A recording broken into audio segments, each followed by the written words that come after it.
Evangelho de João, capítulo 6, versículos de 1 a 14. Depois disso, passou Jesus a outra banda do mar da Galileia, isto é, de Tiberíades. Seguia-o uma grande multidão, porque via os milagres que fazia em favor dos enfermos.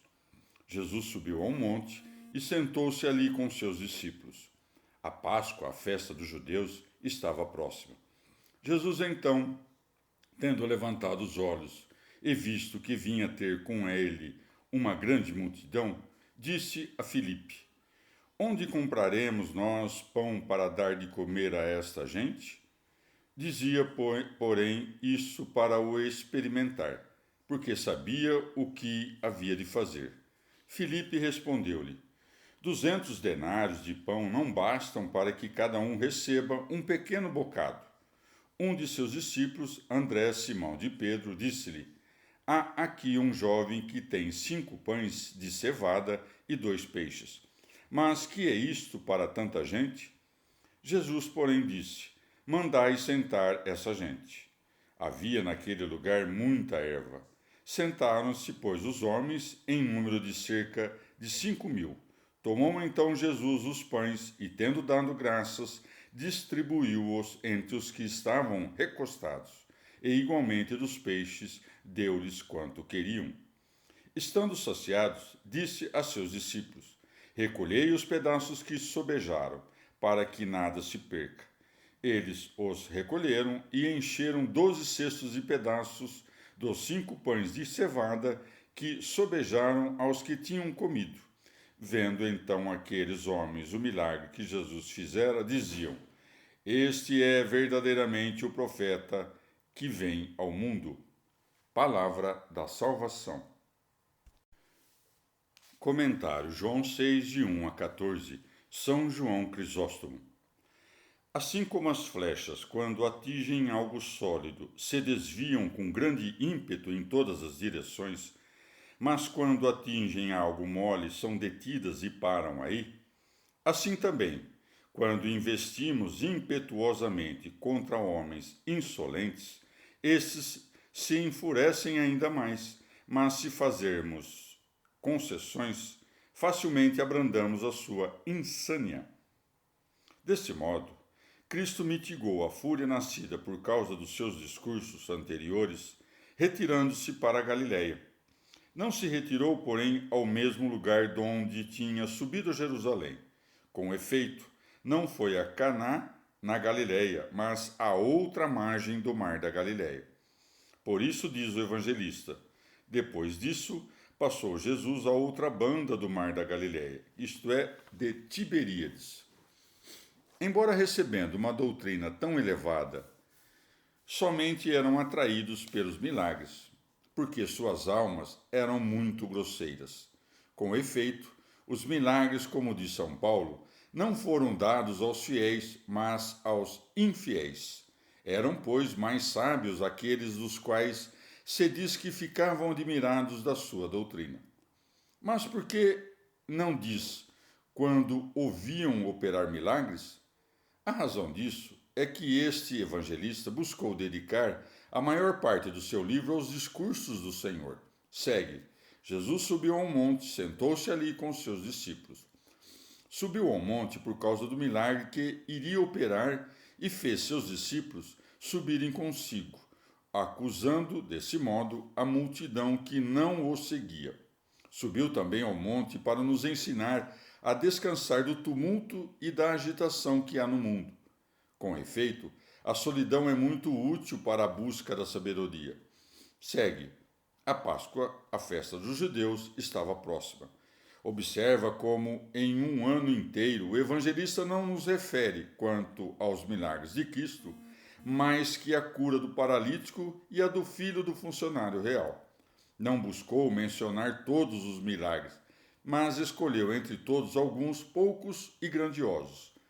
Mas por que o Senhor não subiu no dia da festa? Porque assim ia abolindo paulatinamente a lei, tomando ocasião da malícia dos judeus. Não estava simplesmente sentado com seus discípulos, mas falava-lhes com ardor, convertendo-os para si. Depois, olhando ao longe, viu uma multidão que se aproximava. Por que o Senhor interroga Filipe? Interroga-o porque sabia que os seus discípulos ainda precisavam de mais doutrina. Era o caso de Filipe, que mais tarde disse: Senhor, mostra-nos o Pai e isso nos basta. Por isso, instruiu o discípulo antes de operar o milagre, pois, se simplesmente operasse o milagre, a sua grandeza não seria reconhecida. Por essa razão, faz com que os discípulos primeiro reconheçam a sua carência, para que depois vejam com maior clareza a magnitude daquele milagre. Por isso segue. Dizia, porém, isso para o experimentar. Não porque ignorasse o que ele haveria de responder. Isto é dito à maneira humana.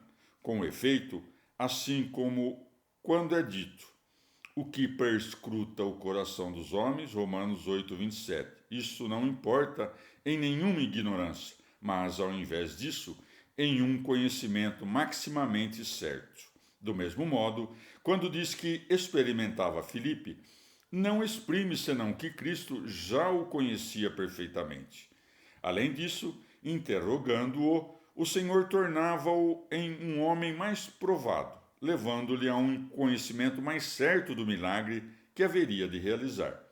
Assim, para que ninguém pensasse que essa maneira imperfeita de falar importasse em alguma diminuição do Senhor, o evangelista acrescenta: porque sabia o que havia de fazer. Ou de outro modo, foram dois fatos distintos, ocorridos em momentos distintos. Penso, de fato, que André não disse isso sem motivo, mas porque conhecia o milagre de Elias, que alimentara 100 homens com 20 pães de cevada. O apóstolo, portanto, elevou o seu espírito para formar uma ideia mais elevada, mas não pôde chegar ao topo, como é manifesto pelo que se segue. Mas que é isto para tanta gente? Acreditava, pois, que com pouco o Senhor apenas podia fazer milagres pequenos e com muito podia fazer milagres grandes, mas nisso se enganava. Para o Senhor era igualmente fácil alimentar as multidões, com muito ou com pouco, pois não precisava da matéria.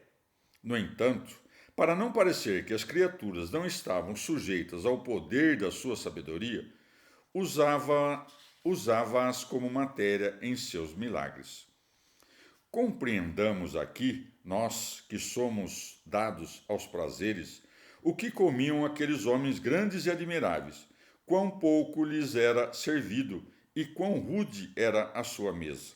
Antes que o pão surgisse, o Senhor mandou-lhes sentar, para saberes que as coisas que não existem lhes estão submissas, assim como as coisas que existem, conforme diz Paulo, o qual chama à existência o que não existe. Romanos 4,17. Prossegue. Jesus, porém, disse: mandai sentar essa gente. Por que não ora antes de curar o paralítico, nem antes de ressuscitar os mortos, nem antes de acalmar a tempestade, mas aqui ora e dá graças?